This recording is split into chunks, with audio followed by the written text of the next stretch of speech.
Hello, Object Show friendos. Mikey Bly here with another episode of Object Show Roundup. I hope you're all doing well, feeling awesome, or as awesome as you could possibly feel. And if you ain't feeling too awesome, I hope you feel more awesome soon. And maybe me waffling on about object shows can at least, distract a little bit. So yeah, we've got, as always, a whole bunch of stuff to talk about today, including stuff about what I've been up to and all usual OSC updates. And we've got 2 episodes of shows to go over today as well. So yeah, lots of stuff. So we'll get cracking, shall we? We'll start with the Mikey updates. I did actually sit and record the second episode of Object Show Spotlight yesterday, which is very exciting. I still need to edit it though, so there's no time frame on when that is going to land. The only time frame I can provide is before the end of this month. So before the end of May, Object Show Spotlight episode 2 should be out. So yes, keep your eyes peeled for that. I will let you know when it's on the way. But just thought I'd let you know that it is recorded and done. Also, I mentioned a little while ago that I was working on getting a Object Show Roundup Discord server put together. It has been in kind of, I guess you could call it closed beta for a while. I do have the server there. There are a few people already sampling it, giving it a whirl. We've been tweaking things, making sure things work, making sure stuff makes sense. Obviously, there's always more tweaking to be done. There's always fixes that can be done to it. But as it is, it will be going live for everybody to join sometime after this video goes up. So keep your eyes open for that. I am really hoping to get this video up the same day I record it. I am aiming to do that because I wanted the server up on this date that I'm recording it. May the 17th. No point dancing around it. I'm recording this on Sunday, May the 17th. And I am determined to get this recording done, the editing done, the video up before this day is over, and then the Discord server opened up. Ugh, I'm challenging myself today to get a lot of stuff done. But yes, the Discord server, I am excited to open it up. So looking forward to seeing you all in there if you want to join and chat about object shows and lots of other stuff. It's not just an object show discussion server. You can talk about other stuff as well. All I ask is, of course, that you abide by the rules, which you'll see when you get in there. They're very basic, very simple rules. Very easy to follow, because obviously with the object show community being a mainly younger audience, safety of everybody in all of my spaces is super important to me. So we do have very kind of strict guardrails on the stuff that can be talked about in the Discord server. So just bear that in mind if you join, and have yourself some fun in there if you do join. Hope to see you in there. All right, and that's it for the me updates. So let's get into some channel updates and episode discussions now, shall we? And we're going to start with, it's another subscriber milestone. Yeah, 3 Years Mud got to 50,000 subscribers. Woohoo! Hang on, I haven't even got I didn't have one of my things ready. Congrats, Stone.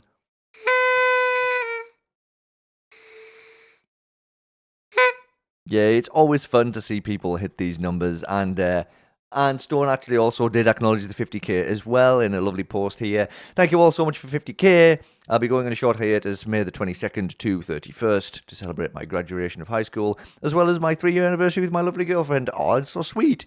I will be working on a very special video to celebrate. Thank you all so much again for the support and kind words. I'm forever grateful, truly. Honestly, I'm so happy. And enjoy your time off as well, Stone. Honestly, you've earned it. I know you've been putting tons of work into all of the YouTube stuff.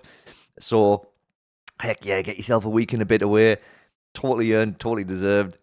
Congrats on 50k, and we'll just all be sitting here waiting for BFNIF 3, I suppose. And speaking of Battle for Niche Fame episode 3, we did get some updates on that as well. Almost done with episode 3. Total runtime is looking to be over an hour. Hope you guys are excited. I am. I'm equally excited and equally terrified. A whole hour. That's going to take... Do you know what? I've got to stop turning this stuff around on myself. Nobody cares about how long poor Mikey has to sit and go through things.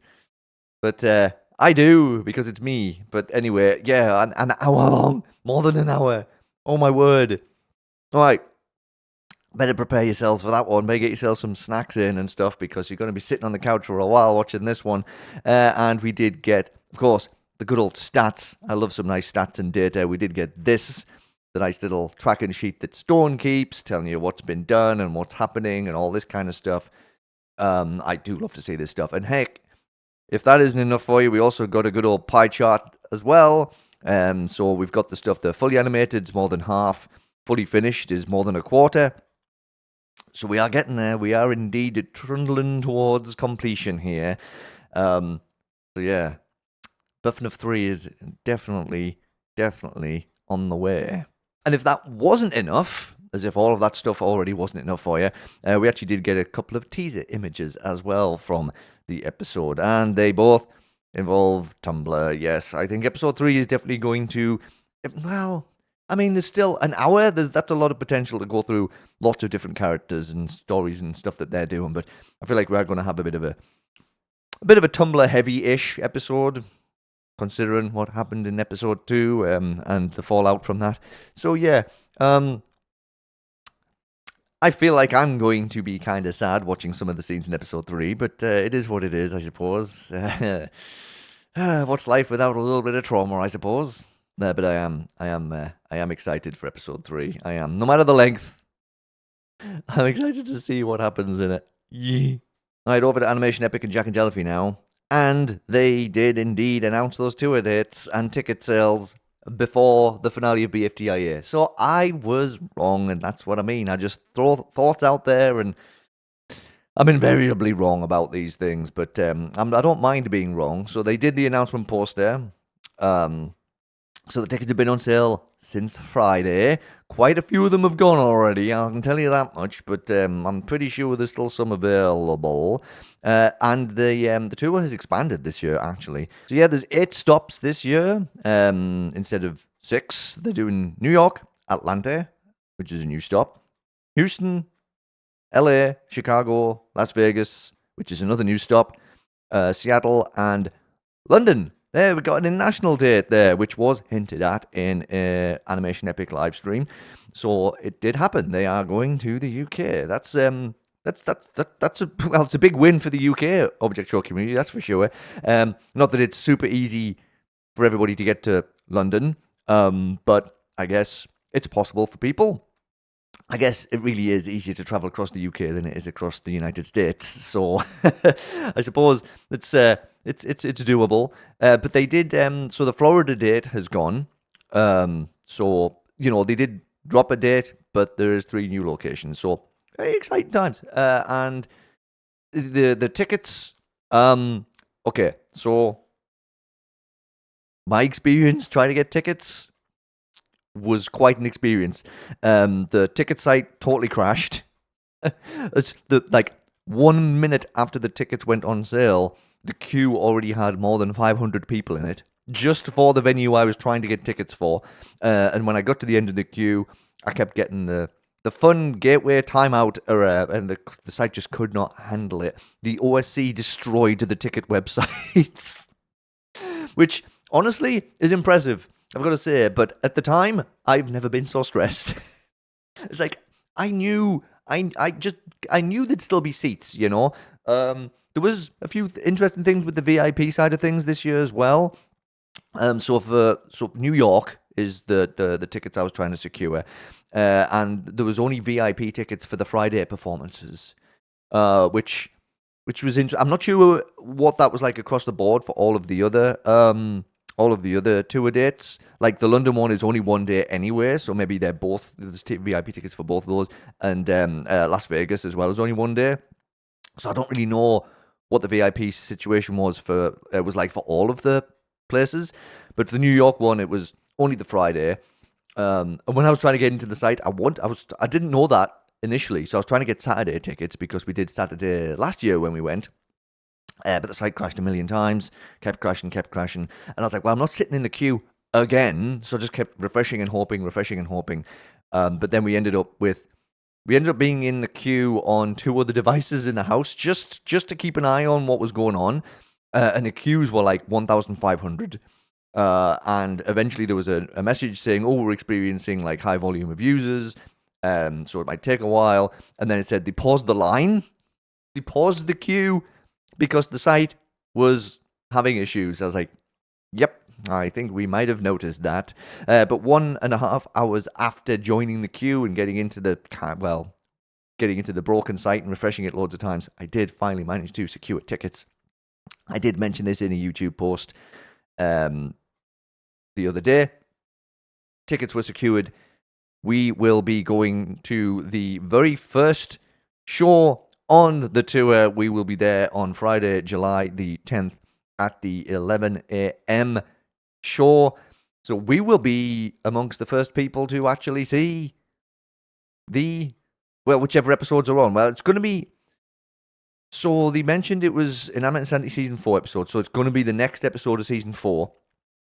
And if they do it the same way as usual, it's going to be an episode, a new episode for the first, well, since it's 8 dates now, the first 4 venues, I assume, will get the next episode of Season 4 of Animate Insanity, and whichever, it's going to be Teapot, because they specifically mentioned Power of Two in the posts. So it's going to be that 3 episode arc about the end of one's story. So some of the assumptions going around are that since this is a 3-part story, the first part will come out in June, and that's VidCon time. So it could be the first episode of the arc is at VidCon, potentially, or a theatre release. One of the two. And then the second part of the arc will be the first 4 dates here. And then the final part of the arc will be the final 4 dates. That's just what some people have been tossing around. It's kind of what I was thinking they would do. Again, you never know. You just never know. But that just seems to be the way it's gone. And since he specifically mentioned Teapot episodes for the tour, it does make the most sense. And I don't think it's going to be like the first 2 episodes of that arc. I think it's literally going to be the final 2 parts. It'll give us the first part in June and go, right, gear up for the tour now because we're going to wrap this story up. And then Teapot will move forwards however it's going to move forwards after that story's done. But anyway, really excited to be going. Like, say, we went to New York last year, and it was just an absolute blast. It was so fun to hang out with all the other Object Show fans there, and Ruby got to meet a lot of... Ruby doesn't get to see many Object Show fans here where we are, so it's really super fun for them to get to like, just geek out with all of the other ones. So it's a really fun time. Fun? Yeah, it's a really fun time. So... really looking forward to going. Really looking forward to just getting to take part in all of that again. We did manage to get the VIP tickets. I was determined this year because last year I messed up because I didn't know how the ticket system worked at all last year. This year I kind of knew how it worked, but I still, by the time I got into the site, all the front rows had gone. I was like, well, never mind. Not much I can do about that, is there? So we're still going. That's the main thing. We still get to go. We still get to be there. They did also announce the merch. The Poppy plush and the 3 plush. Yeah, well, with Poppy and 3 being on the poster, I guess there's always little hints about which plushes you're going to get, and there's already a Fanny plush, so I wouldn't have minded a candle plush. That would have been a fun plush to have, but you know what? Poppy and 3, fair enough. Add another Ultra Brilliant to the list, I suppose, and Poppy, yeah, I mean, Poppy's going to make a good plush, let's be honest. And obviously there's going to be other bits of merch there too, because I remember last year there was a pin, there was stickers, posters, tour shirt. That's always usually a thing they put on there, obviously, so there'll be that. So yeah, it's gonna be a good old time. So you know where I'm gonna be and when. But anyone else who's going, who has managed to secure tickets at any of these shows, I hope you all have an absolute blast when the time comes. Anybody who can't make it, it's one of those things, and I know not everybody can either convince parents to go and take them to these things, or just have the money yourself to go, and the travel, depending on where you are, isn't easy. So at least the episodes will be up on YouTube at some point. That's kind of the only thing I could think to say. Anywho, it is exciting that they're touring together again. It's really cool. It took them a while to announce it this year. Did feel like it was a little bit of a later announcement than usual. And the tour starting a little bit later than usual as well. But again, I do think there's a little bit of planning around the World Cup going on here. because those New York dates, there are no matches around the area at all on those dates. So it shouldn't be quite as bonkers in the city. And then the World Cup final is on that the Atlanta dates, and the final is in New Jersey. So they've definitely made sure to keep away from when the final was on. It was like if the New York dates had been that 18th, 19th, the city would be presumably even more busy. I mean, I don't know. I can't predict this stuff. Anyway, I don't need to keep waffling about this. Tour tickets are out. There's still some up for grabs, I'm sure. So if you haven't gotten around to getting them yet, then, well, at least the site should all be clear and easy to navigate now. So you shouldn't have as much stress as I did. Okay, it's time to dive into the first episode discussion of this episode now, and it's time for the 10 from derpadon and friends. This was such a good episode. Oh my goodness, this show just keeps on delivering, I swear. If you haven't watched it, it's time for so worth watching. And you've got 10 whole lovely episodes to dive into now. About 2.5 hours-ish. Just over 2.5 hours of absolute mayhem. But this one was really, really, really good. But I will drop the usual warning. The usual obvious warning before we start any episode discussion that there will be spoilers within, because of course we're talking about the whole episode and what happens and who gets eliminated and all the little ins and outs and stuff, and as much of the lore as I could possibly discuss, because I'm going to definitely miss things. I always will miss things. I'm not perfect in any shape, way or form, I was going to say, which just kind of proves the point. So anyway, if you haven't seen the episode yet, you don't want to be spoiled for it, if you haven't watched any of ITFT yet, and you probably should at some point, you can just skip on over to the next chapter. It would be great if you could pop back and listen to me waffle about the episode later, though, but you don't have to. You can do whatever you want. But we are going to start diving into the episode, like right now. So, I hope you've already scrolled and clicked onto the next chapter, if you don't want the spoilers. So, at the end of episode 9, everyone was dead. And everyone was up for elimination. Because the whole point of the challenge was to not get killed by the tire. So yeah, everybody was up, including Clock, the host, which is interesting. We also got some more intrigue around our other clock-based character, Lucas, who boarded a bus out of Jasonville, where he lives, which then flew right up into a polka dot portal. So where does that leave us? Well, it leaves us yesterday.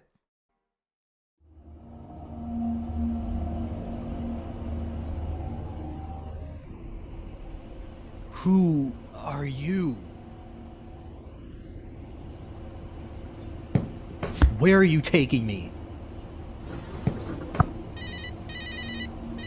Mars rover, maintenance on channel 57, please.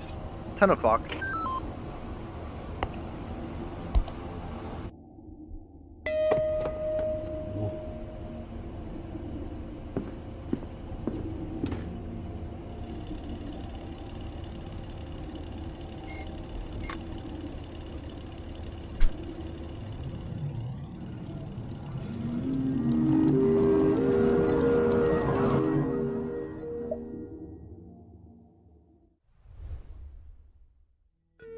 Day 13.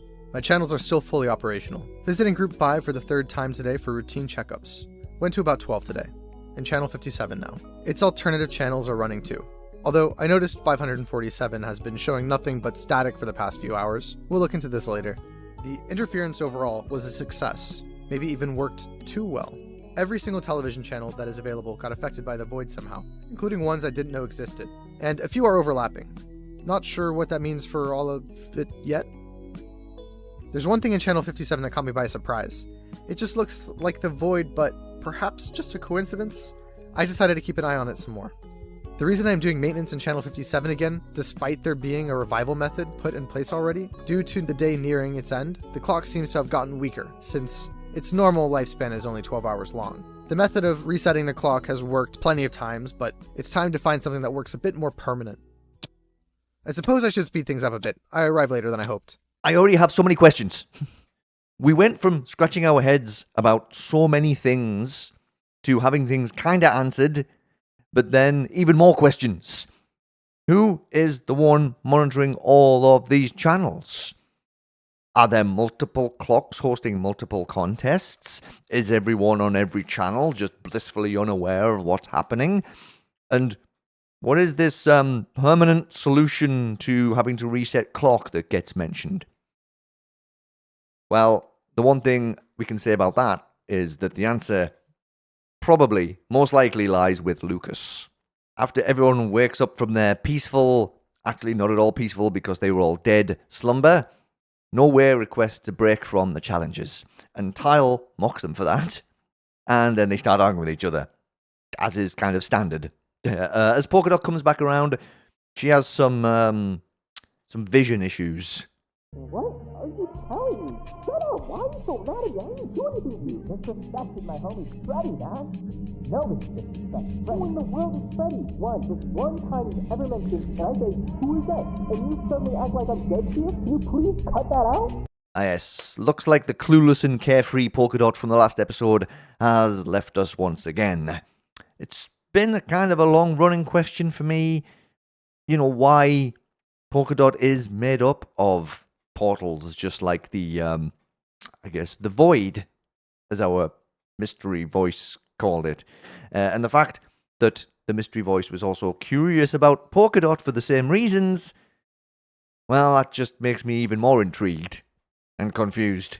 Nowhere notices that Polkadot's awake and runs to start asking her like a million questions about what happened to her in the last challenge, while Tile notes that they're enemies now, after she threw him into Mecha Clock's laser arm during the last challenge.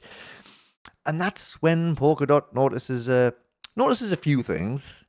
Whoa, wait a minute, how is he back? Well, hello to you too. Did Refill Station get out? Why is he just up there?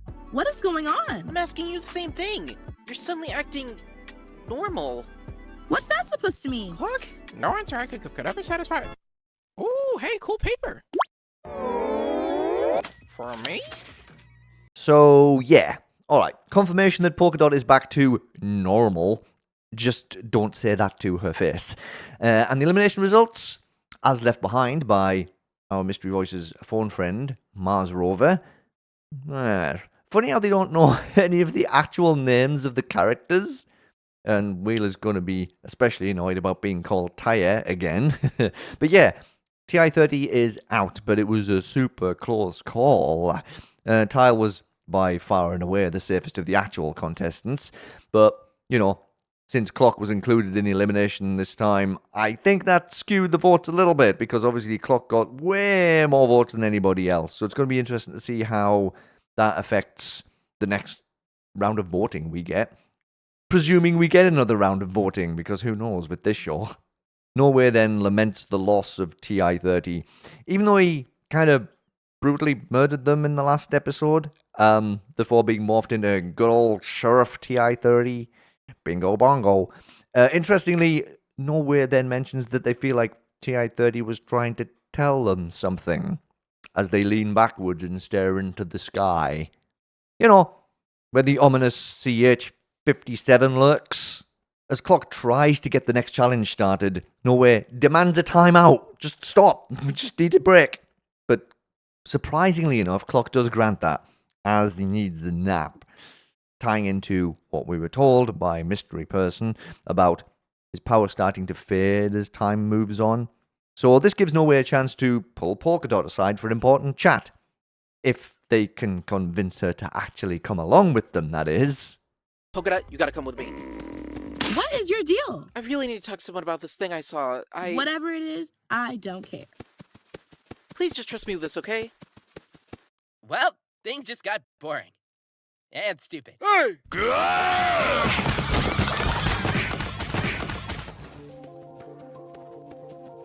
Where are we going, No Way? We're gonna talk to Green. Green? That guy's a jerk. Well, yeah, but I feel like he knows something that can help us. You need to hear him out. I'm sure whatever he has to say will be great. Okay, if you don't want to come along, why didn't you just say so? I did! Twice! Okay, look. Tile and Wheel are really tough to talk to. They're always in their own little world or just being annoying. I really need somebody that's a bit more reasonable to talk to, and I thought you would have been one of those people. I'm just as tired of this competition as you are, No Way. But we both know that we have to keep competing in these challenges or else we can end up like Vase. Who? You are an awful person. Wait! Can I get a little reminder? Bye, No Way. No! Okay, so one thing I haven't talked about before, whilst talking about It's Time for the... And to be honest, I think I've only discussed episode 9, because I think 1 to 8 were already out by the time I was doing this show. But one thing we didn't discuss, though, is why Vase didn't come back with the other eliminated contestants when they reappeared in episode 8. All we got was Green saying that she didn't make it. And now Polka Dot specifically mentions her in conversation when talking about making sure not to get eliminated. Now, something I didn't know until literally making my notes for this episode is that there is a hidden unlisted video that actually shows what happened to Vase and how those eliminated contestants made it back.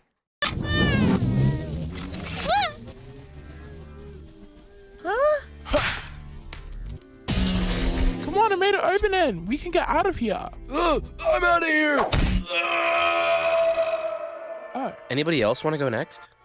Not me, you can go first. No, it can be you, I insist. And I also insist. Green, you can go through Huh? first. First, I just got fat. Don't go changing to try and please me. You never let me down before. Green did not think twice, huh?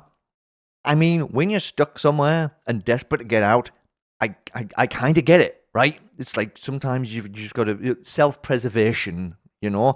But does that mean that Vaz is dead? Like, stuck in the intro sequence as a pile of shattered remains forever? That makes me really sad, actually. And I think I'm going to have to put 1 on the dark counter for that. So, that video that we just watched has been around since October 2024. And I apologize for not being quicker on the uptake on that one.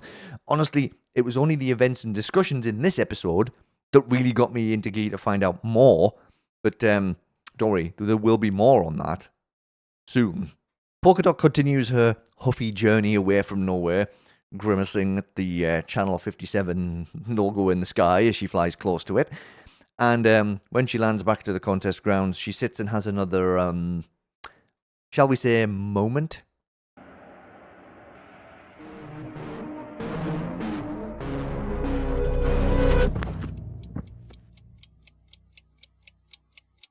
Okay, so we've actually seen something like this before in It's Time for the 658 in the past.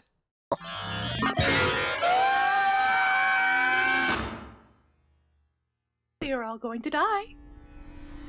Just thought I should let you know.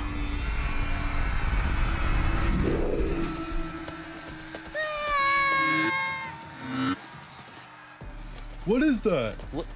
Yo, back up! Whoa, wait, What?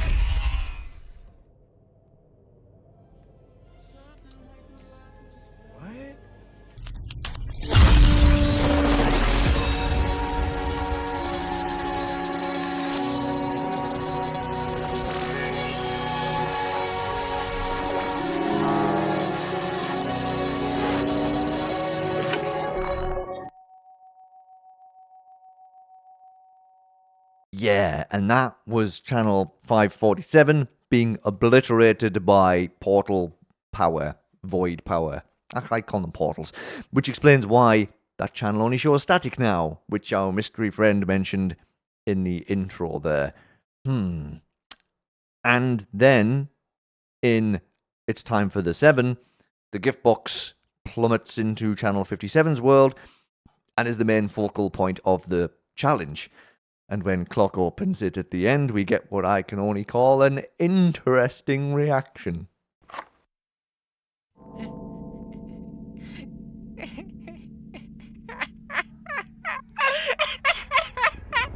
Okay, so that's a lot. And the big picture here is that Polka Dot is having glimpses of that portal power and what it can do. So I don't know. This is when my brain starts doing its thing and just pulling loads of random ideas in.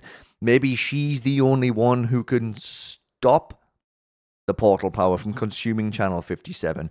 And maybe she's the only one that could stop it, like, altogether. Lots of big thoughts that I have absolutely zero basis for. But Mikey just likes to rock and roll with these kind of ideas. And I always have to try and find some kind of, good way out of situations. But I don't know. It's just a thought. But Polka Dot is definitely, obviously, connected to all of this stuff somehow. She's a super important character. I mean, I felt that way for quite a while, but this episode so far really seems to be kind of nailing that home a little bit. Meanwhile, just as Nowhere makes it to Green and his group, Clock awakes and drags them right back to the contest grounds. So close and yet so far, buddy. Clock then has a bit of a mini breakdown. What is it, bro? Jeez, shut up! I just remembered. It's my birthday. How do you forget your own birthday? Wasn't it obvious? The birthday card, the gift box, balloon, it all seems like birthday stuff to me. Balloon?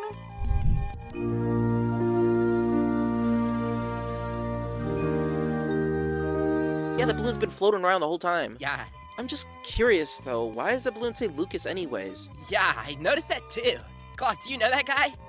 Spider-Man, why'd you make that guy? What? Alright, we've had sprinkles of Lucas mentions throughout the show, aside from actually seeing Lucas in some, clips, starting with the birthday card from episode 1. But now, that link between Clock and Lucas is just growing, stronger, right? Is Clock an alternate version of Lucas? Have there been, or are there multiple contests going on with a new version of Clock being pulled from Lucas every time? I could go down the deepest of deep rabbit holes here, but surely there's a challenge to be done in this episode. Never mind all of this big picture stuff. What about the contest? We need a distraction. Challenge or no challenge, though, Nowhere doesn't care either way and tries to leave. But Clock snaps and has another little breakdown, trapping Nowhere in an invisible box, mime style, and nearly completely obliterates them, before coming back to his senses and releasing them. Scary stuff. Also worth noting that Nowhere tries to ask Polka Dot for help during this ordeal, but Polka Dot just gives them the death glare. Yikes. Also scary stuff. Don't get on the wrong side of Polka Dot, is one of the lessons I'm learning today. Okay, now it's challenge time. Take it away, Clock. You're challenging to give me something for my birthday, okay?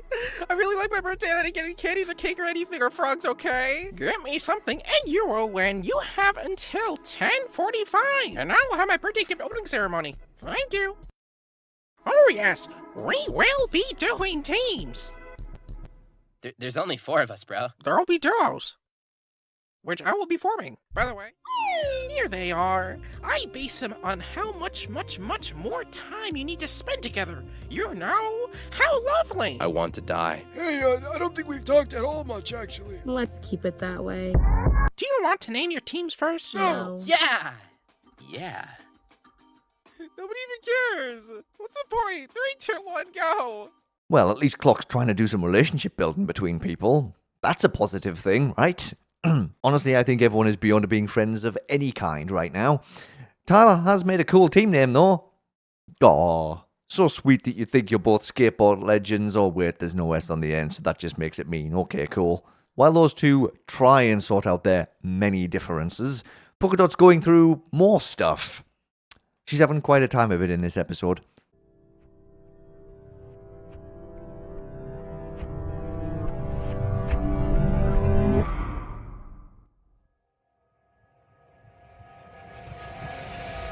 Okay, let's do this. Why'd you change your mind? I would like to work with you, Wheel. Let's do the challenge. So, where are the boards? For what? To rail grind. We're supposed to be getting Clock a gift? Oh, I must have misheard Clock. Let's do that then. Okay, now we're getting somewhere.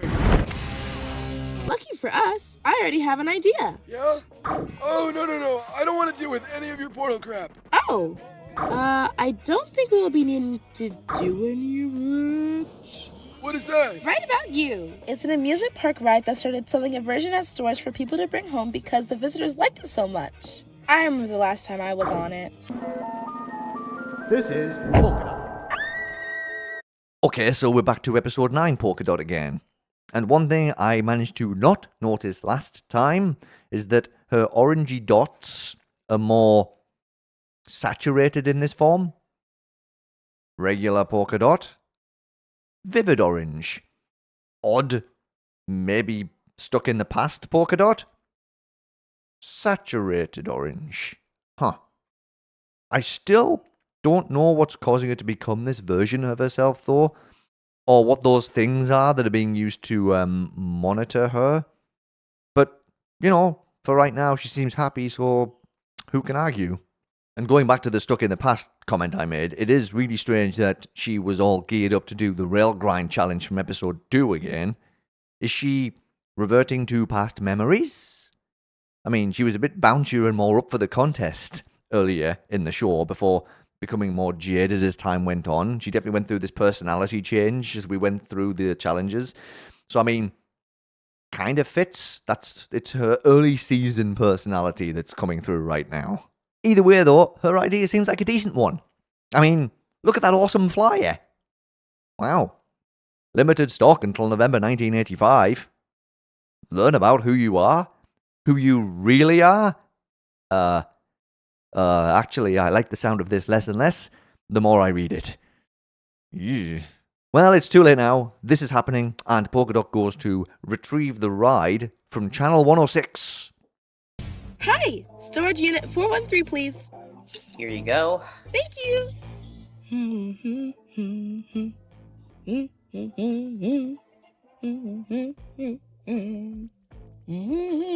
Oop, almost passed it. Hey!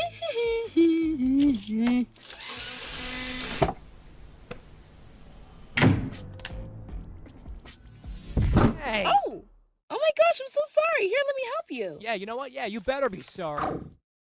All right, all better. Have a good day, sir. Sorry again. Got it. Little box. Why are you so negative all the time?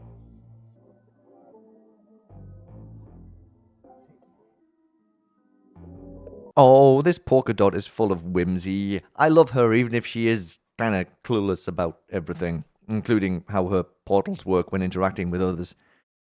Sorry, TV fella. Hope you didn't end up in Channel 547. And don't think I didn't spot that lovely not at all creepy face in the storage locker before Polka Dot closed it up earlier. Ooh. What about the other pair? Well, they're both just kind of wandering aimlessly before Nowhere comes up with the idea of a thank you card for Clock. How thoughtful. I don't really know what they have to thank them for. And they say they could just reuse the birthday card that Will booted into space back in episode 1. But they need to find a way to get to, the text up in the sky. Nowhere then mentions that Tile wouldn't know about that, though. Right? The, CH57 thing? What about it? Well, what did you just say? CH57? Yeah? You knew about it this whole time, too? A bird? What were we talking about? Never mind. Okay, so Tile does know about it, which gives Nowhere an extra backup voice when talking to Green about it, which is where they're running off to right now.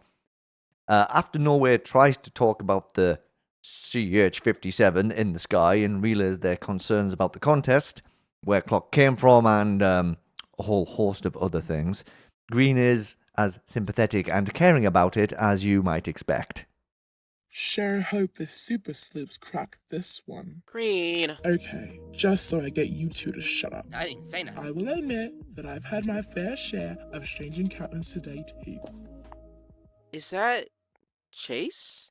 Don't even talk, mate. I shared base to help us escape that thing we were trapped in a bit ago. Sometime after we made it back and ran away from the dreaded calculator, we settled here and got some rest.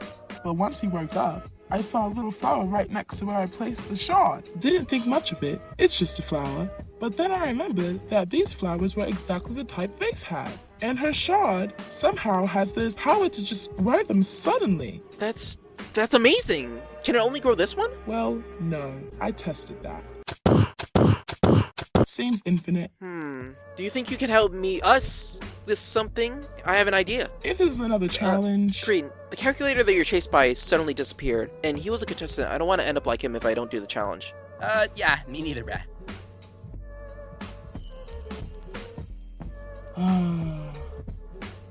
No. You're doing it yourself. Good luck. Told you we'd get back to the vase discussion. So, that shard can grow flowers, huh? It doesn't seem immediately clear how that's going to help at all. All I got from that conversation was, wow, nobody really seems to care that Vase is gone and shows no sign of being able to come back, which again makes me sad because I get too attached to characters and really miss them when they're gone. That's okay though, that's a Mikey problem. Meanwhile, Polkadot uses the Ride About You box, the thingy, to pop the actual Ride About You building into existence. Very cool.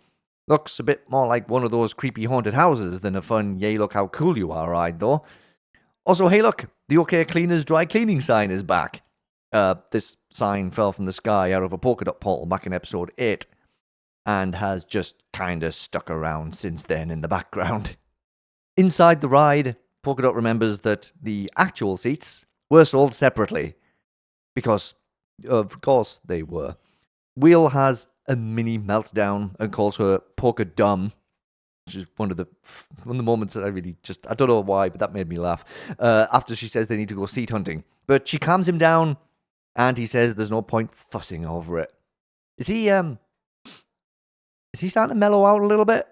Polkadot and Tyre then go on a portal hopping journey, and I have to share some of the places they end up, like trying on accessories. Oh, look at all of these different hats and stuff. Oh, absolutely flippin' adorable. I loved this little scene. And then they went to threaten some locals in some random other places. They chilled out and enjoyed some wildlife together. And, well, frankly, just loads of other cool things.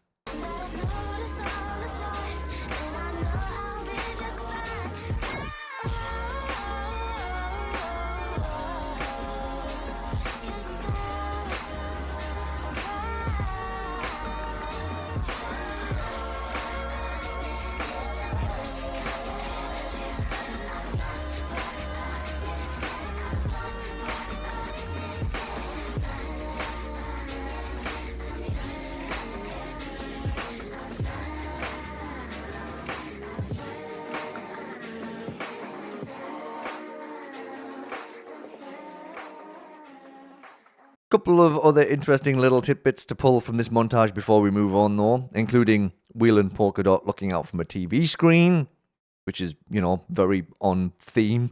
A curious fork looking out of a window just below where they're standing. And Wheel actually enjoying himself, even though he briefly tried to pretend he wasn't. I actually really enjoy this newfound friendship, even though it's all gonna go down the drain when Polkadot goes back to normal again. There was a lot of other super quick shots in there. Well worth checking them out and seeing if you spot anything else. Anyway, while those two continue their journey of bonding and seat finding, how's Nowhere getting on with the vase shard? Hello! Huh? I am Mikey the Flower. I know we haven't talked too much, but you are my best friend. I do want to tell you that you don't need lots of flowers, you need one big flower, and might as well give you a hint. What do flowers need to grow? Sunlight, dirt, and water. That's it. Thank you, Mikey. I won't let you down. Totally radical, bruh. Get that water. Superb.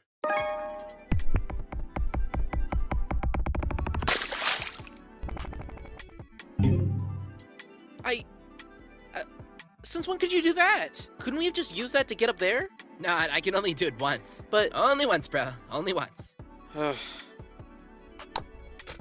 Dang it. We gotta bring more over. Don't know why, but I feel a strange affinity with that flower. Even if it was just tile pretending. Hard to tell though, really. And I guess the plan is to grow a super big flower to get up to the birthday card. Interesting. I shouldn't be surprised though. in this wild and wacky world. But that pitiful amount of water they used wasn't enough, so Nowhere and Tile head down to the water to try and get more. Well, Nowhere goes down there unwillingly, and they come across the dead body of Refill Station. Yikes, morbid. Evidently, he has not been recovered since his fall in the last episode, but is handily still providing H2O. As they climb back up the cliff to water Mikey, it's a weird sentence for me to say out loud, Tile goes on a fun ramble about his theories about what's going on around here. I'm telling you, dude. Base is really a ghost who's haunting everybody, trying to get revenge on Green. And Clock, he's making us do all these challenges, trying to distract us from it. That's what it's all about. It doesn't even make any sense. Clock was here before Base died. Not in my timeline. What?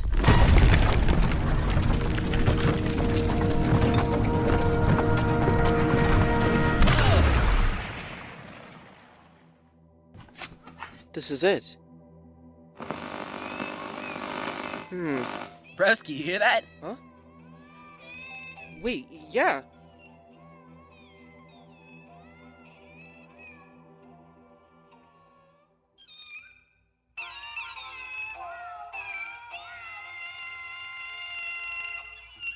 How'd you know it was just gonna be sitting up here?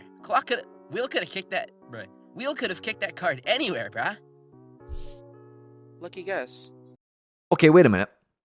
I know Tile comes out with some wonderfully off-the-cuff lines, but not in my timeline, with regards to Clock being around before Viz died. That threw me right off. Is Tile just being a cheeky fella, or is there more to that? Something else to keep an eye on. Especially since Tile is shown as a ghost in episode 8, where we get flung to either the far future or just an alternate timeline. Tile talking about ghosts and being haunted is just odd in that regard. After turning around to leave, Nowhere trips and shatters the section of the CH57 text they're on, bringing it down along with themselves, Tile, and the birthday card. Tile is just laughing at Nowhere the whole way down, by the way, while Nowhere fights to get hold of the card, which they somehow manage to do. I'm seeing you fall from new heights, bro, and I am satisfied. Tile, we need a pencil. I got a pen. Oh. Done!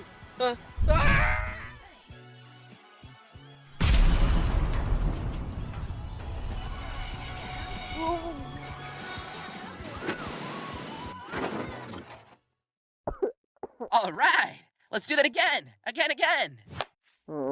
And they make it back to ground level without dying. I'd say that's a win. I wonder how Polkadot and Wheel are doing, though. Well, they're still zipping through different channels, including channel 32. Yes, wait a second. We've seen this channel before. No!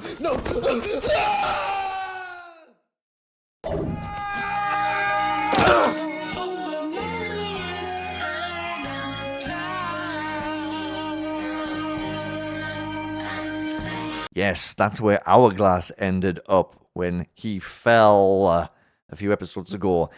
I know we'll be seeing him again someday. You don't just randomly drop us into channel 32 without being like, That's where Hourglass is, remember? Wheel says that they can try one more channel, and if they don't find any seats, that's it. He's given up on the whole dang idea. Alright, let's see what channel 36 holds then. Oh, we're wheeling Polkadot. We're looking for stupid things for the stupid scenes with stupid ride, stupid music part. Do you have it?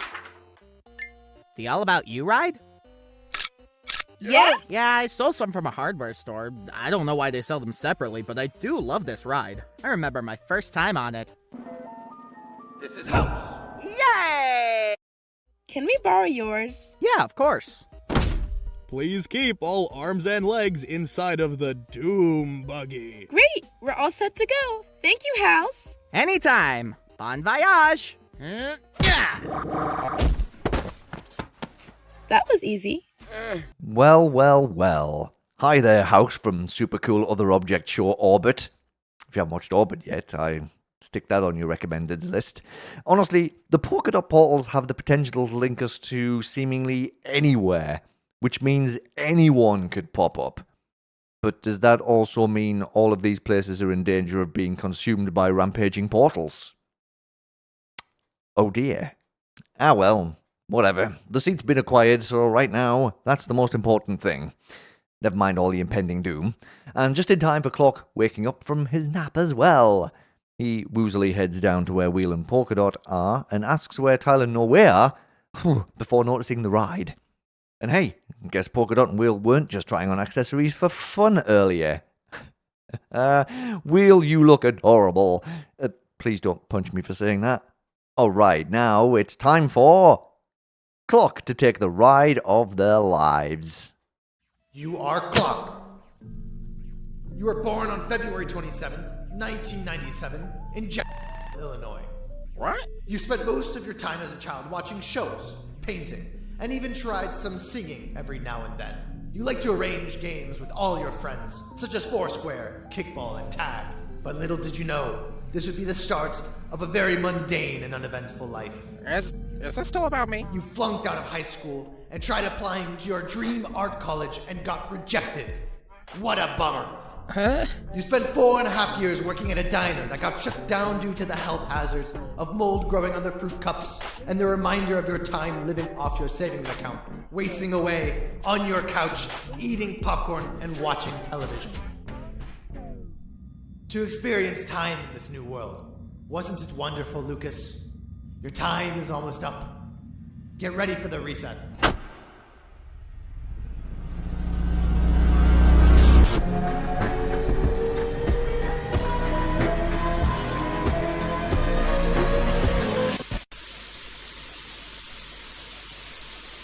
Polkadot, have you ever tried peanut brittle? Ew, no.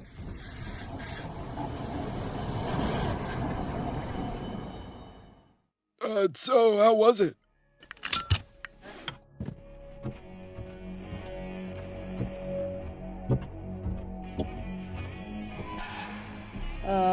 Clock?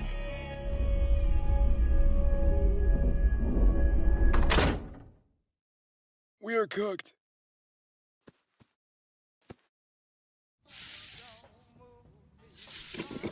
Here you go. I'm gonna go rest for a second. You know I don't like this birthday card. It's different, bro. Take a look inside.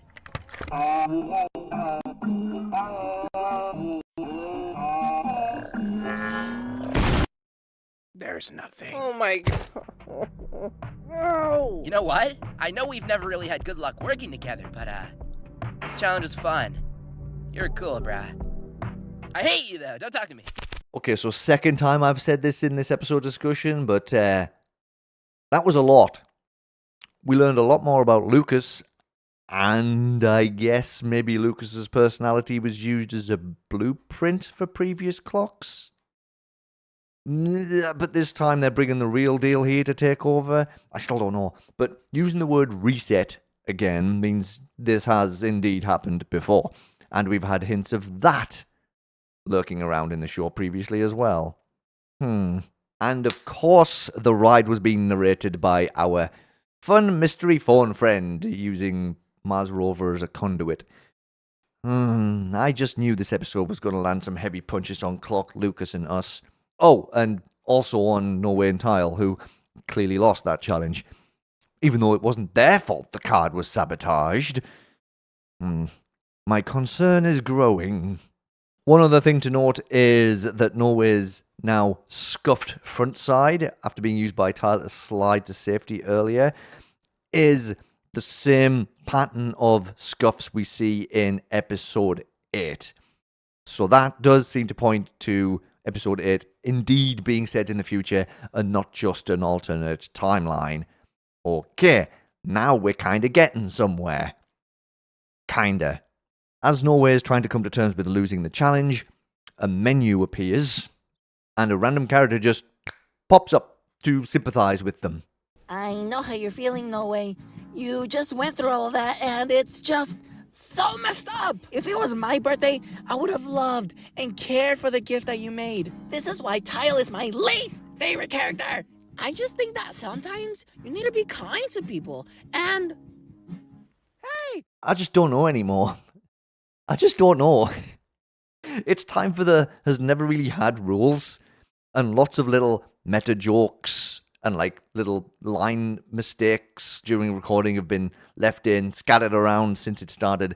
But this one threw me, really. But it was funny though.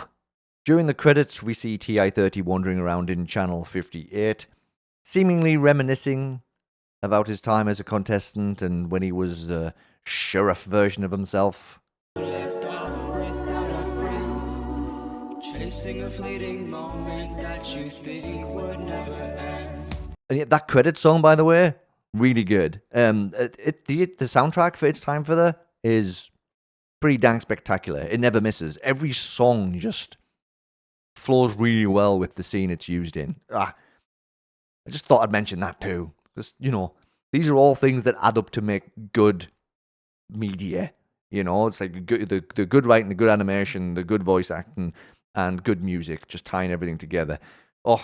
Anyway, before this all gets wrapped up before 11 o'clock hits, our next episode, of course, we do have a post-credits scene as well.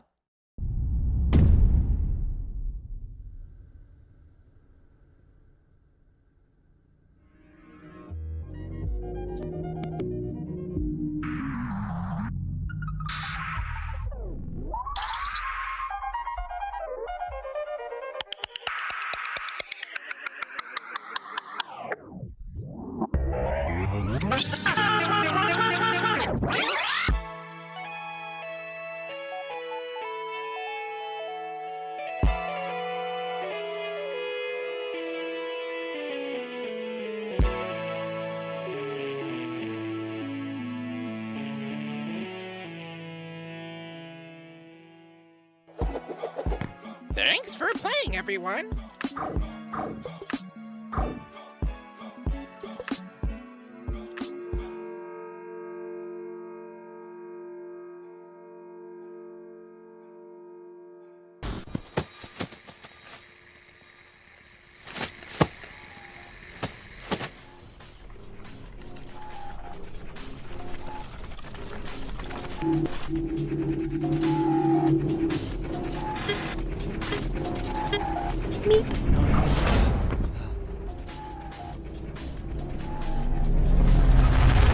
Okay, so that happened just before episode 1 of this season that we're watching started.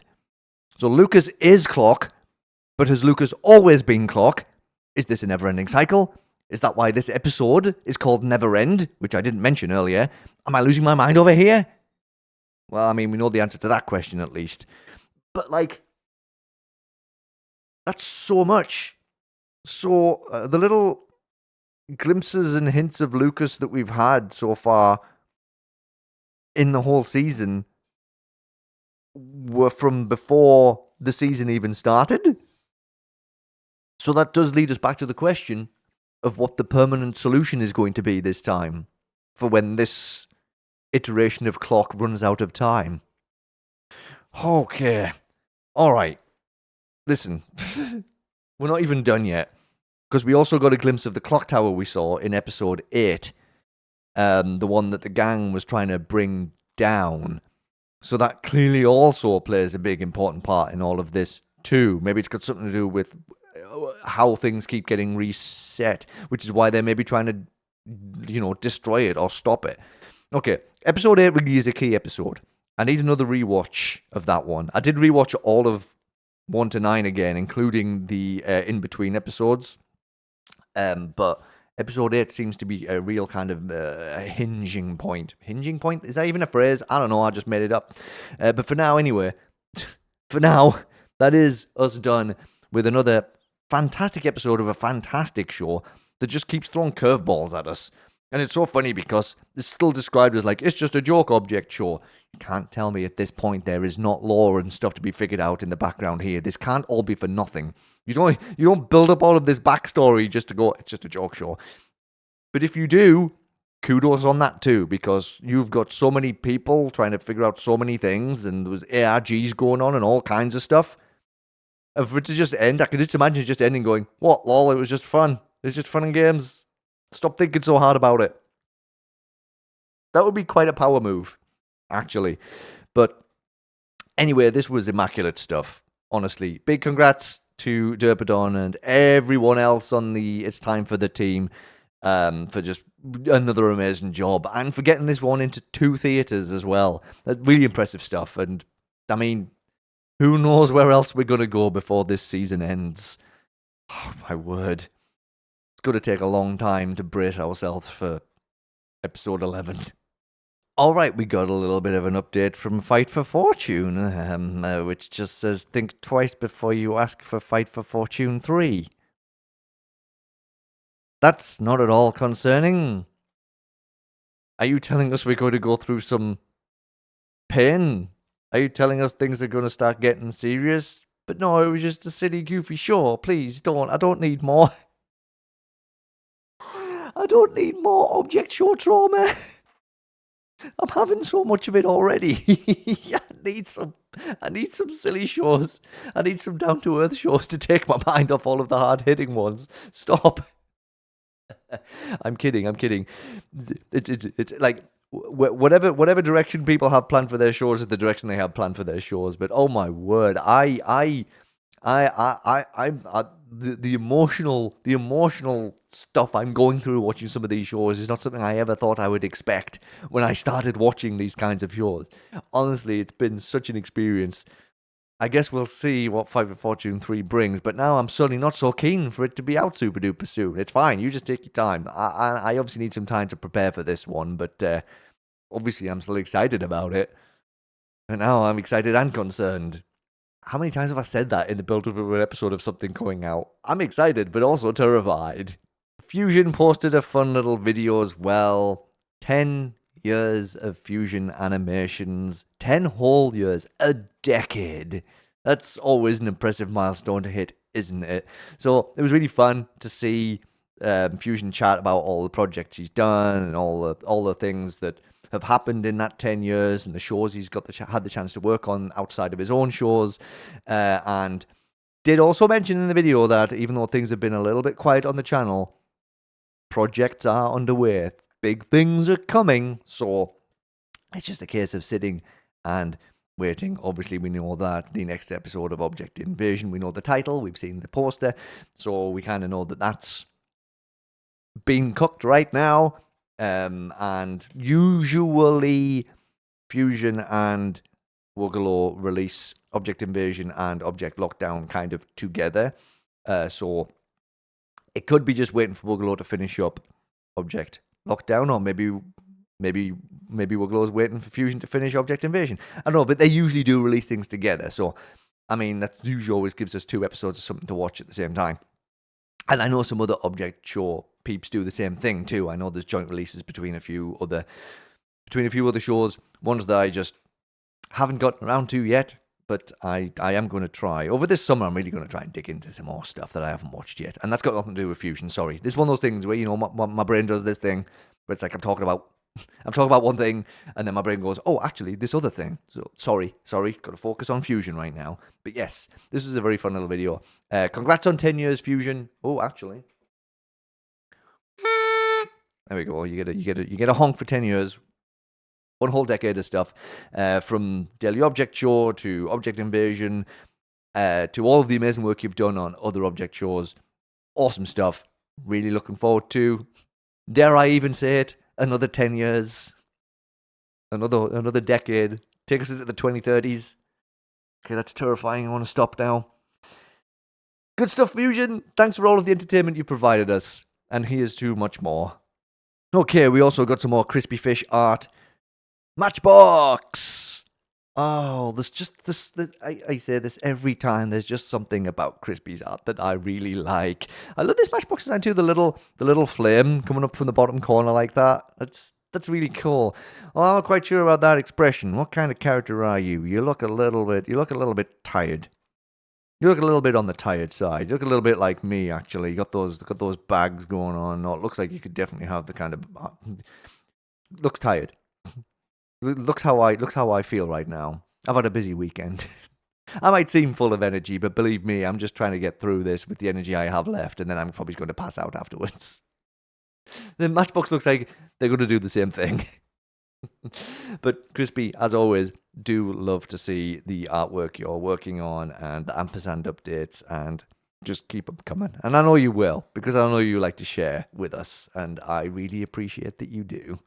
Oh, and a couple of episodes ago, we did mention Minty, good old MintyInTown, who mentioned that he had another little animated short coming out soon, a weird video, and it did indeed land. It's called Young Sheldon Purgatory, and it is 1 minute, 44 seconds of just, again, it's one of those things where you could just watch it and just enjoy the animation and the kind of silly off-the-wall stuff.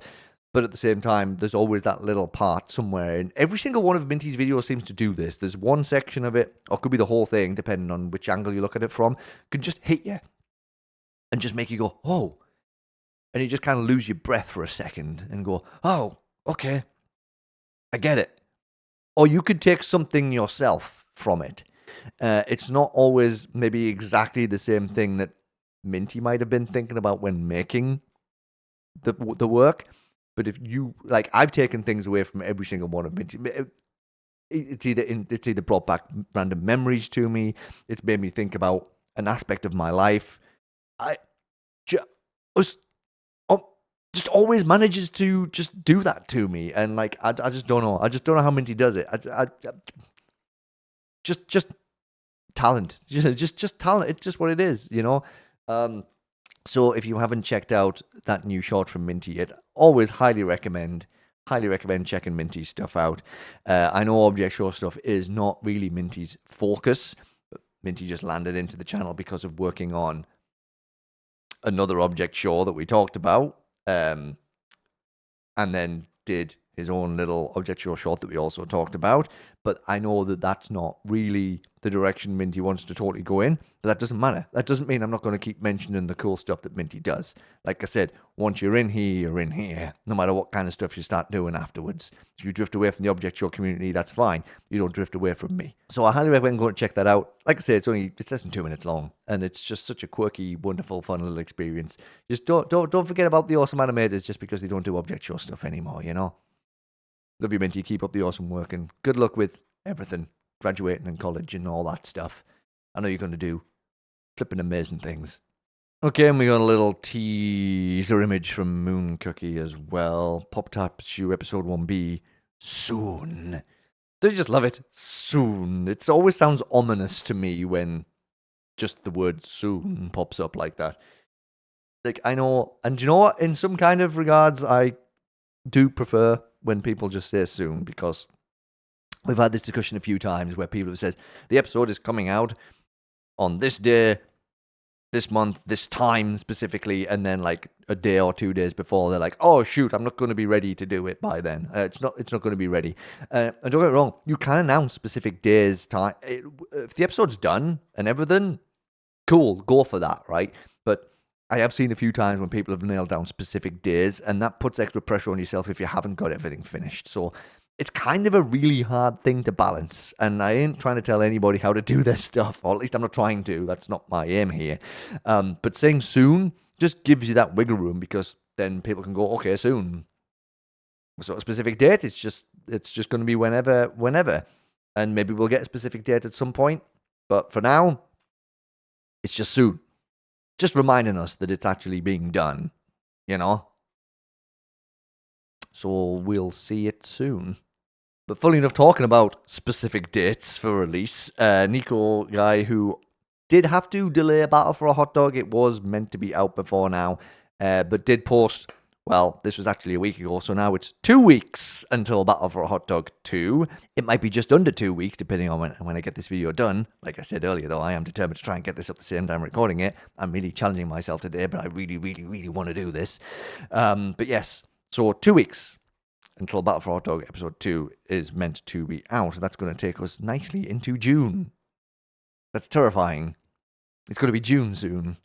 Oh no, okay, I'm not going to think about that too much. But I am looking forward to seeing what happens with Battle for a Hotdog, because the first episode was really fun, and I'm sure the second episode will be as well, unless the show also starts diving into sad trauma-like stuff. Oh jeez, I don't want to think about it. I just want silly hot dog shenanigans. Please. I just want silly pizza and silly all the other characters. Come on. And it's time for another celebration now, because Twilight Orchards turned 3 years old. Hooray! Man, I got to do 3 honks today. Pretty happy with that. A bit of a ramble below. Don't worry, paptrisha, I love rambles. You know me. You know I love rambles. It's been a wild ride so far, and we got 4 episodes out. 4 fantastic episodes, might I say. I know the time in between each seems to get longer, and I apologise. Sadly, IRL work and recently online work has been in the way, as well as me finally moving out of my parents' home, where I'm now renting with my sister. With that, I've been distant from online. I still talk with friends and whatnot, but I haven't had time to make fan animations as much. Maybe it'll change, but we'll see. Thank you all for supporting us every which way of the way. Love yous.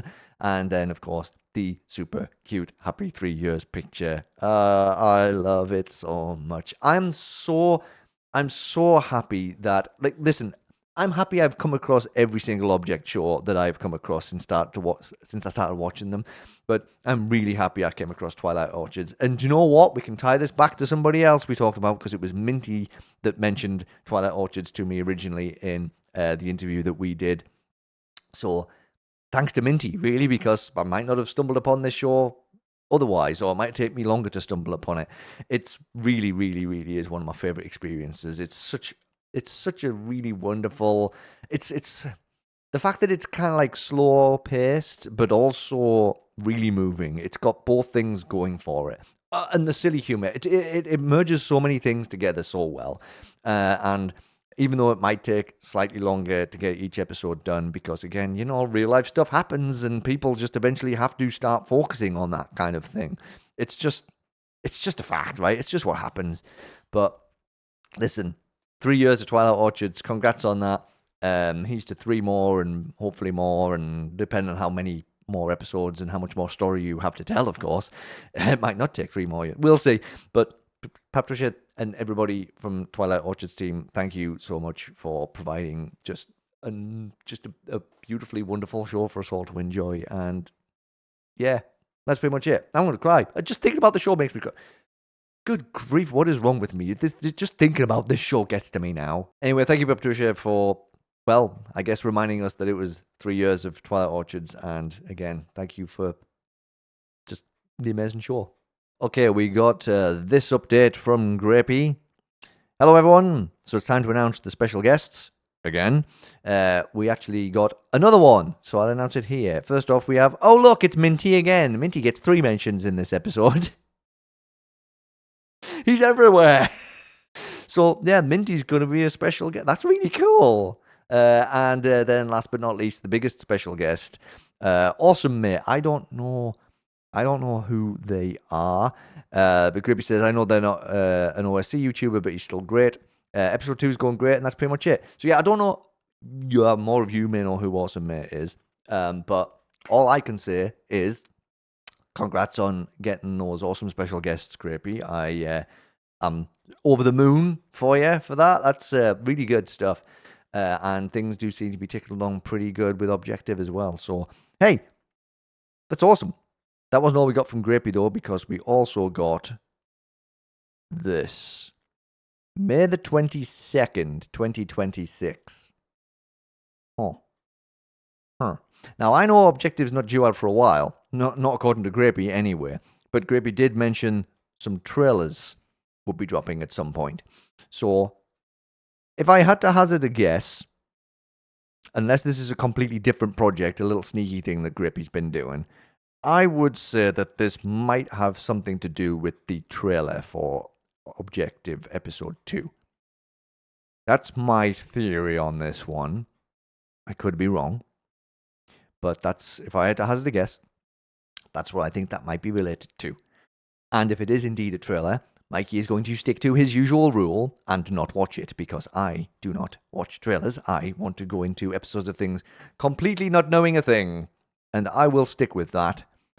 Like, you could twist my arm as much as you want. I've had people try and kind of like, watch the trailer, just watch this one. No, I'm not going to do it.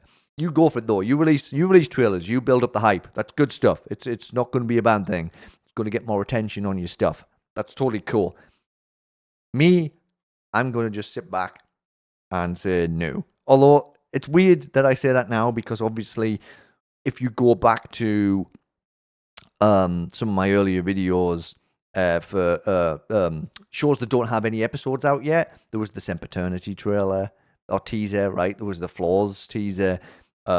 Krispifishh has done a couple of ampersand, like little kind of teaser-ish videos, and I've watched those. Oh, Can as well, which was super recent.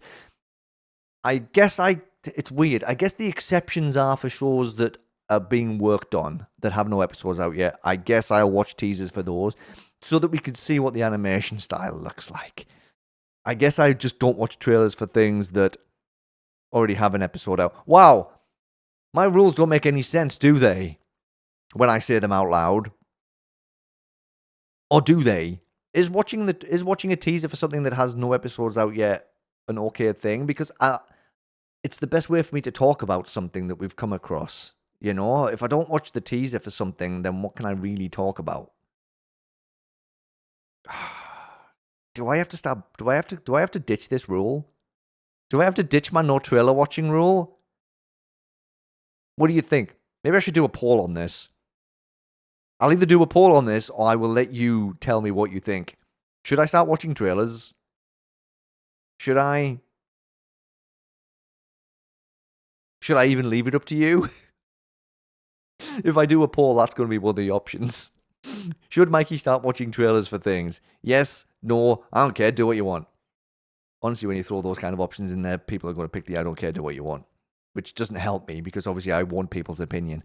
All right, let me know. Should I start watching trailers? Because I've already done it. I've already watched teasers for things. So I don't know. Maybe it's just a silly rule that I shouldn't have enforced on myself. We'll see.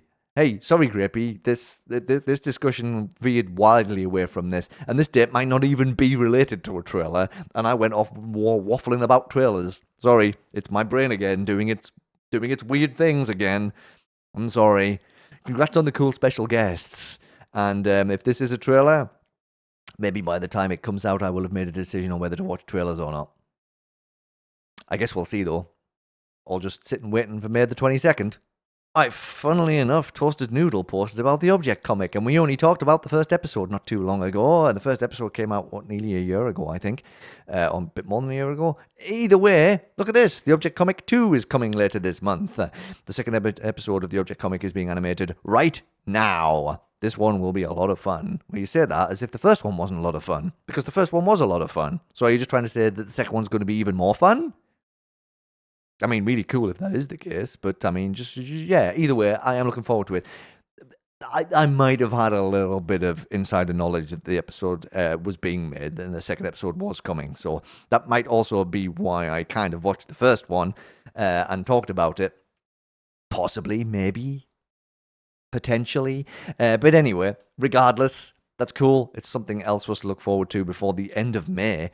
So if we start adding up all of the other things we've got coming now, and this is, funnily enough, the first one is one of the many reasons I want to make sure this episode gets done, edited, and up before the end of this very same day, if I can, is because the BFNIF finale is in theatres today.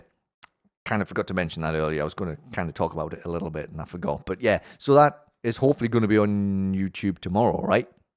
Well, I say tomorrow. If this video goes up tomorrow, then it's going to be... Anyway... It's May the 17th right now. BFNIF finale hopefully will be on YouTube May the 18th, which is tomorrow. So that's one episode of something that's coming out this month. Now we've got Object Comic 2 also this month. We have got Battle for a Hotdog episode 2 at the end of May. And there's a couple of other things that have been cooking for a while that might come out at any point.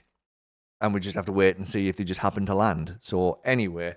I am excited about Object Comic 2. Sorry, again, talking about other things when I should be talking about this. I wish I could just stay on focus, stay on point, stay talking what I'm meant to talk about, but I'm sorry, there's just so many things in my brain, and if I don't say them out loud, I'll forget them. Object Comic 2 is going to be fun, I just know it is. So if ToastedNoodle says it, then it's true. So let's look forward to watching that and going over that soon. Yay. Okay, Zero gave us a couple more of filed to be updates. We got this one first, which says, I expect myself to finish animating episode 2 by the 22nd of May. Hooray! After that, it's audio editing and thumbnail and advertising and yeah, that's a lot of stuff that goes into this. But the funny thing is, we got that update, and I was like, okay, up going, cool, there's something else we'll get to watch soon. But then we got this. File 2B is set to upload this Saturday, May the 16th, 10 a.m. PST, Pacific Daylight Time. Be there or be square. So yeah, that came out yesterday. And that's also one of the reasons I'm recording today. See, I didn't really specify that, did I? It's funny because I put a YouTube post up, which you may or may not have seen, that said, oh, things were a bit hectic this weekend, so I didn't get around to recording the episode yet. It's because this was coming out, and I wanted to make sure we included it in this episode. And you know what? We are going to include the discussion of File 2B Episode 2 in this episode. So get yourselves ready for it, because we're about to do it. So, yes, File 2B Episode 2 is out. I watched it. I've got my notes ready. Prepare thyselves for spoilers if you have not watched Episode 2 of File 2B, or if you've not watched it at all yet. Oh, honestly, it's really good. Oh, it's such an... It's kind of understated, but it's really, really... The atmosphere is really good, and the story's really good, and it's just... I love the whole concept, and it's got lots of kind of philosophical nuances in there. It's so good. Please, oh gosh, go watch episodes 1 and 2 if you haven't watched them yet. If you haven't watched episode 2 yet, but you watch episode 1, get over and watch episode 2, get yourself caught up, and then swing on by so you can listen to me, swing on back, I suppose, and listen to me talk about episode 2, if you so wish. You don't have to, again, I'm not forcing anybody to do anything around here. I'm just happy anybody's here at all for any amount of time. But yeah, we're going to dive into episode 2, so get yourselves ready. Here we go. Alright, before we start talking about episode 2 though, how about a super quick recap of episode 1? Basically, we have our host, Spencer, who is a sticky note dispenser, but there's a whole lot more to them than that. They brought a bunch of objects from a lost and found box in an office to a different dimension, brought them all to life, and told them they were going to take part in a contest, where the winner would be made inanimate and unaware once again. Which to them is a great prize, because as interesting as it is to some of them to be suddenly alive, most of them don't want to stay that way, and they just want to become blissfully unaware again, which is a really interesting concept. What a prize for a show, and what a concept for a show. But I hear you ask, what about the contestants who get eliminated? Well, they're forced into being inanimate again too, but they're still aware of their surroundings. They're alive, but unable to do anything, interact with anything, talk, nothing. Kind of morbid, huh? And in the first episode, the character USB lost the challenge and is going to be the first one out. So the title of this episode is Memento Mori, a constant reminder that one day we're all going to die. Poignant, really. Very kind of fitting for the theme. We kick the episode off in the contestants' bedroom, where they're all waking up after getting some good sleep in. Sleeping is like being inanimate again. Yeah, I miss it. Me too. Since when were you awake? For a while now. I've been thinking about USB. Forget about them. They don't look past themselves either, I'm sure. Oh, I don't think USB is feeling quite as cocky and sure of themselves as they did in the first episode anymore. They definitely spent a lot of the first episode going, well, this challenge is easy. I'm clearly like a god. They definitely had a lot of... There was a bit of power tripping going on. They were like, I'm alive now and I can do anything. That mentality didn't last too long. Everyone then heads to get their breakfast, some delicious pancakes, and as the others get stuck in, Ink notices that USB isn't eating and asks if they're okay. USB snaps back, saying that they're just not hungry. Yeah, okay, buddy. Spencer says that USB should eat, since it's their last meal, but USB still refuses and calls Spencer out for never having eaten anything. I mean, not in front of them anyway. And that's just about as much as Spencer can take for that conversation. They leave, and tell everyone to make their way to the elimination room when they're done. I have to highlight the rest of this scene now after Spencer leaves, because it just hits hard.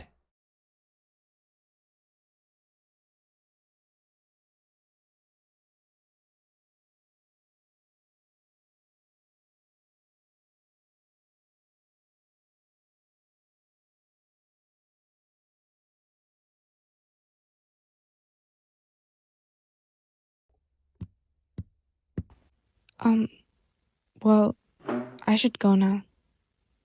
I'm sorry, USB. Whatever. Yeah, there was no sound there until it was just USB and ink left. It just, like, having the silence just kind of highlights the loneliness and the overarching kind of sense of foreboding that surrounds USB and the build-up to what's coming their way. And it, like, it put... my stomach was in knots, honestly. It just... I felt really anxious on behalf of USB. So that... having that silence build up like that was a very good touch, and it worked really well. And when USB doesn't turn up in the elimination room, we get another good old punch in the gut.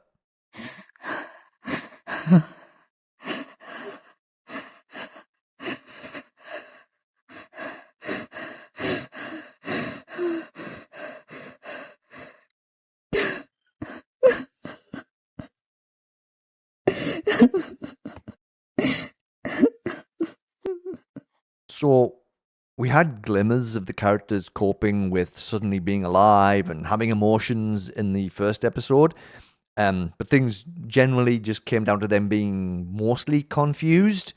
I mean, USB was the one who was, I guess, displaying the most emotions because they were being cocky, they were being belligerent. They also were a little bit angry too. But like, this is the first like big burst of like emotional release we've seen from anybody, and it really hurt me to watch. I honestly, I don't even know why I need to dance around saying it, because I've said it before about things. It made me cry. It actually, I really did. I was welling up. So I've got to give a shout out to the VA SAP for the performance here, because that was some solid crying, and like I said, it also made me cry. So, yep, successful job successfully done there, I would say. Spencer then confronts them, and USB begs to be given a second chance. Spencer at this point seemingly relents and offers a deal.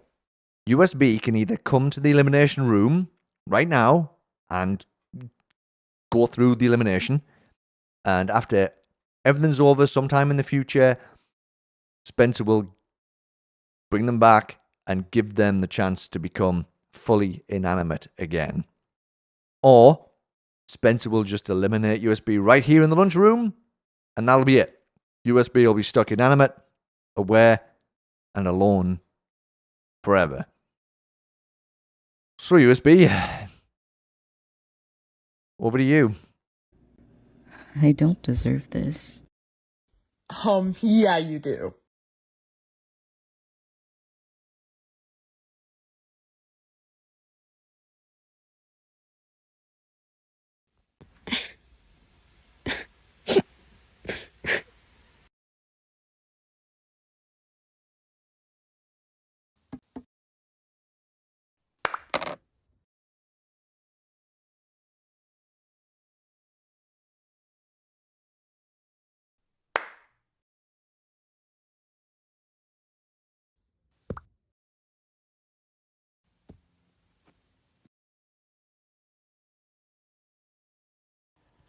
They're gone now.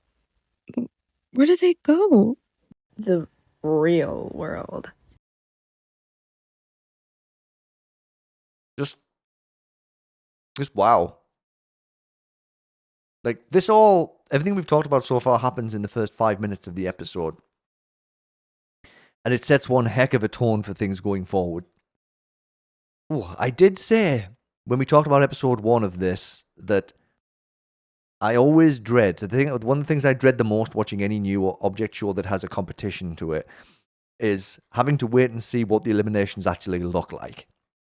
And this one was rough, and it's weird because, it was so quick, and it felt so inconsequential, despite the consequences for USB. And again, the minimal use of sound effects and like no music, it just works so well because it makes the scene just hit you more. And again, yeah, USB acted like a jerk in the first episode, right? They weren't set up as a character you were meant to like. But suddenly seeing them so fragile and then just so quickly being gone like that. Oh, jeez. This show's going to destroy me. Oh, it was so well done. God, come on. I can't be doing this. Oh, okay. Nope. I need to get some strength. Gotta keep going through this. So after all that, Time asks about the real world and whether where they are now is real. Spencer explains that they all come from another reality, and this place where they are now is Spencer's reality. So this place is a 4-dimensional world, which is, according to Spencer, why the contestants from a 3-dimensional world pop back to their reality when Spencer interacts with them. Got it? Cool.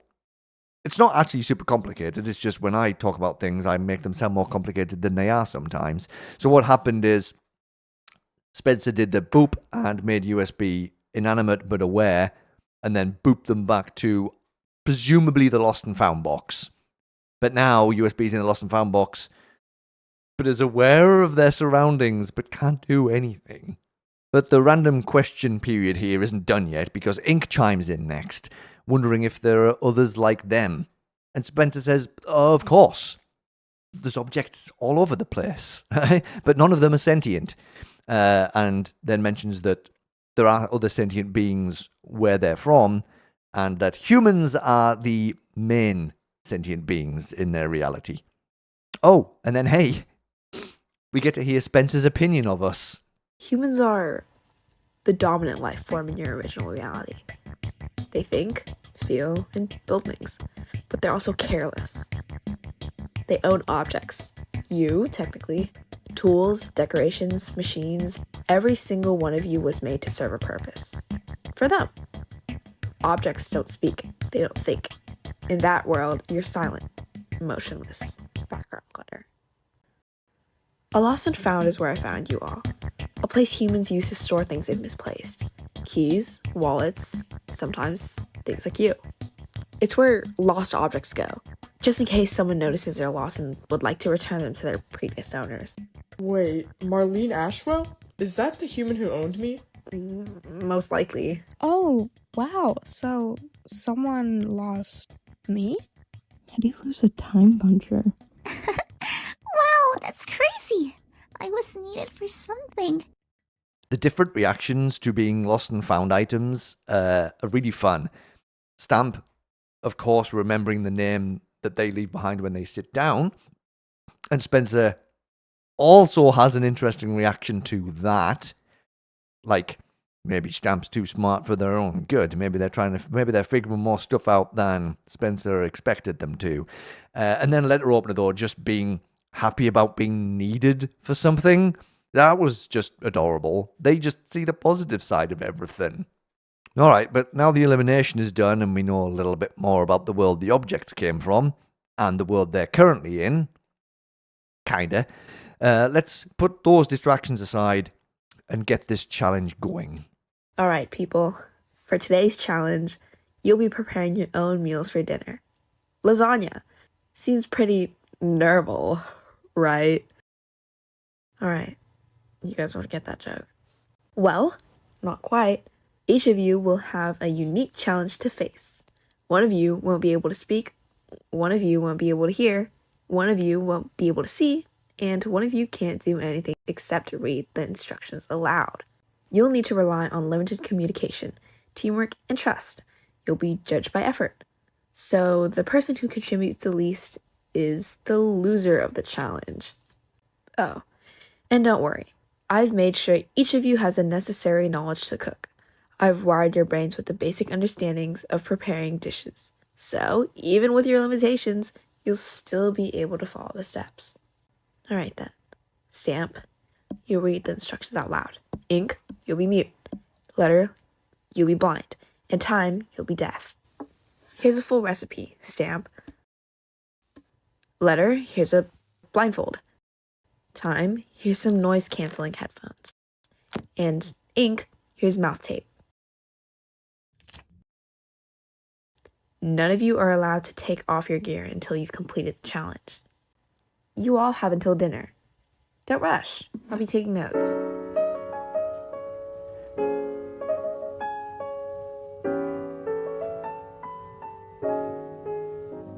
Interesting. This feels like a challenge where a majority of the contestants could end up ensuring they all make a contribution by all working together. Or they could leave someone out specifically to ensure their own safety. Let me guess which one of those two options we're going to end up seeing. But before we start working on that lasagna, I have to point out my favourite piece of that sequence, which is when time stopped Letter before they could start walking and grab their hand to lead them to the kitchen.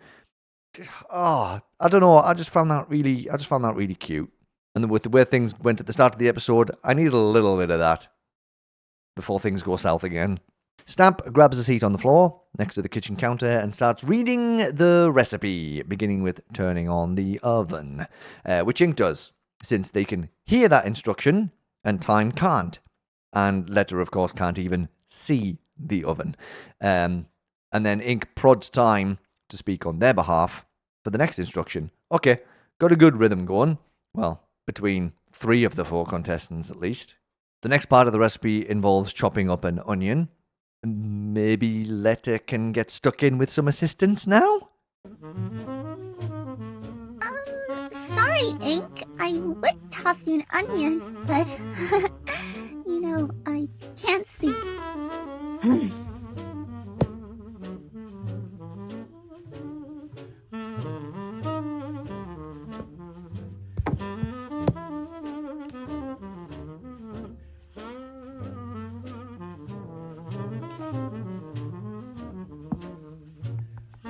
Oh, you want me to chop it up, don't you?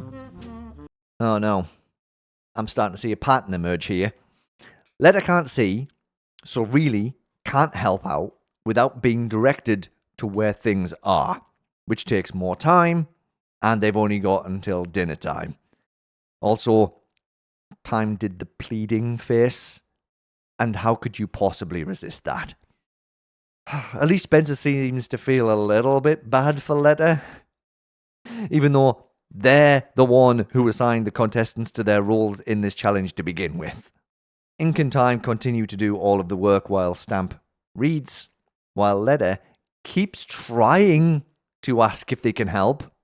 Hey guys, can I help with anything yet? Okay, I'll check in later.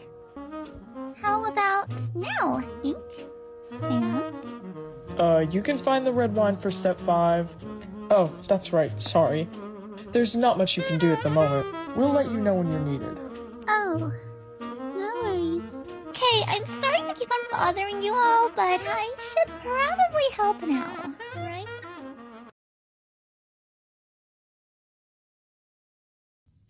I don't think Ink agrees with what you just said. But I can help too.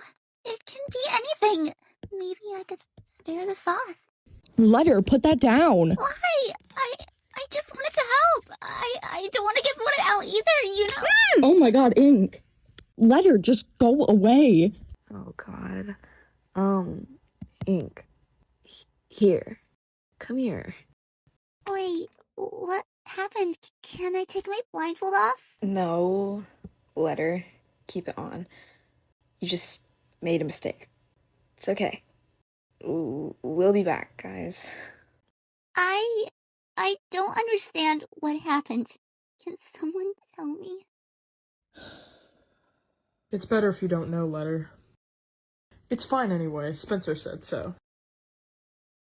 Oh, no.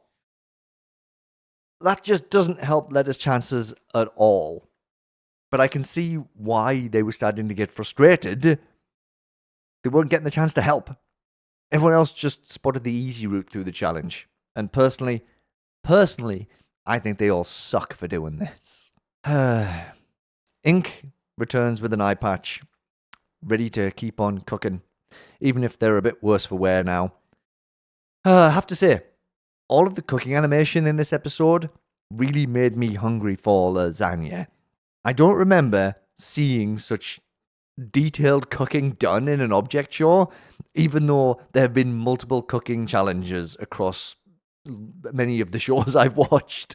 And then just like that, the recipe's nearly all done, with a certain someone still being very much left out and feeling dejected. Remove the foil and bake uncovered for another 15 to 20 minutes until the top is golden and bubbling. Let rest at room temperature at least 15 minutes before slicing. Serve warm. Yep, that's it. Wow, you guys finished earlier than I expected. I'll be taking this to the lunchroom. Oh, and by the way, you can take off your gear now. Yeah, I don't think it takes a genius to figure out who lost that one, huh?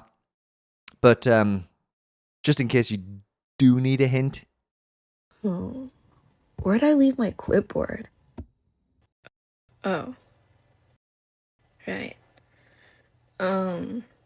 It's letter. Alright. You know.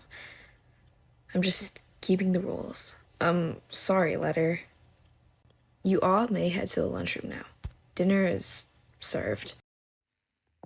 So, this is lasagna, huh?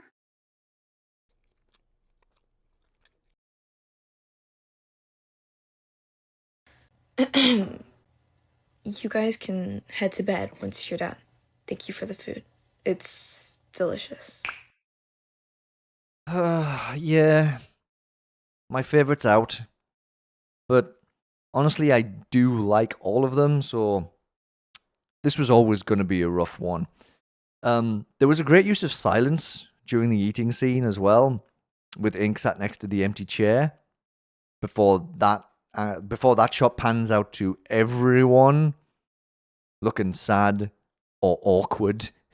And again, it highlights that sense of loneliness in this place, even though there are 4 people there sat together. Everyone then heads to bed, but Letter isn't able to sleep. And during the credits, we see them stood at a doorway when Spencer appears behind them. So I'm trying to get a feel for the layout of this place. It doesn't seem huge.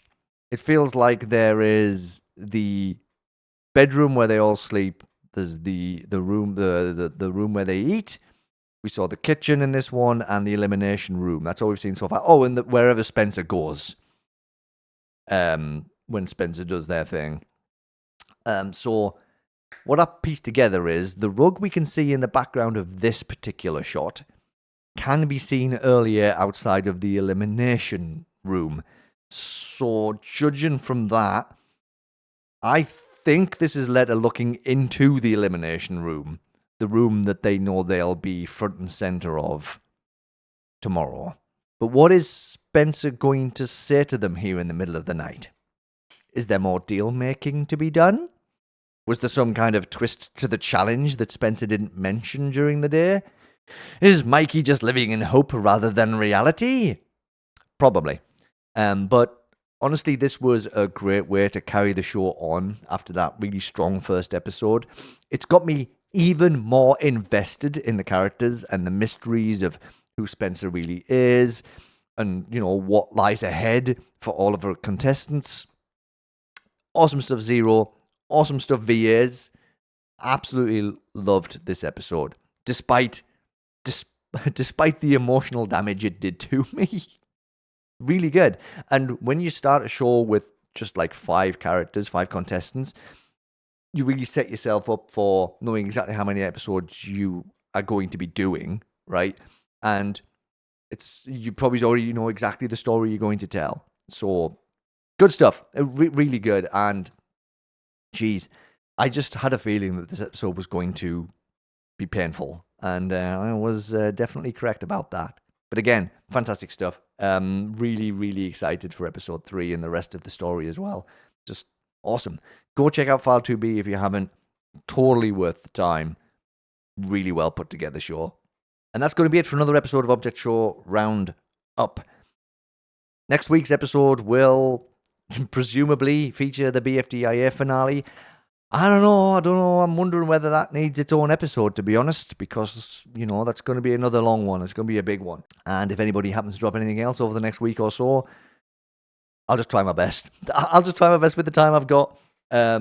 It's just one of those things. I've just always got to... I'm the one who set myself up to do this, so it's me that has to worry about all the ins and outs of how I actually do it.